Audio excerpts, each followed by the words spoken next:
क्षेत्रतीर्थवर्णन. अध्याय 15.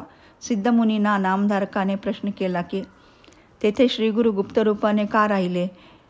त्याला त्यांनी उत्तर असे दिले की नाना जातीचे लोक वर मागण्याकरिता येऊन आपल्या तपश्चर्येत व्यत्यय आणतात, म्हणून ते गुप्तरूपाने राहिले.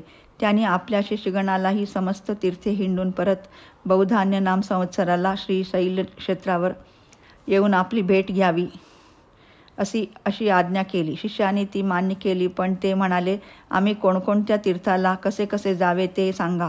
तेव्हा श्री गुरुमूर्तींनी प्रसन्न होऊन साधारणपणे कशी तीर्थयात्रा करावी याचे दिग्दर्शन केले. त्यापैकी गंगा, यमुना, कृष्णवेणी, चंद्रभागा, रेवती, शरयू, गौतमी अशा प्रमुख नद्याची तटाक यात्रा करा.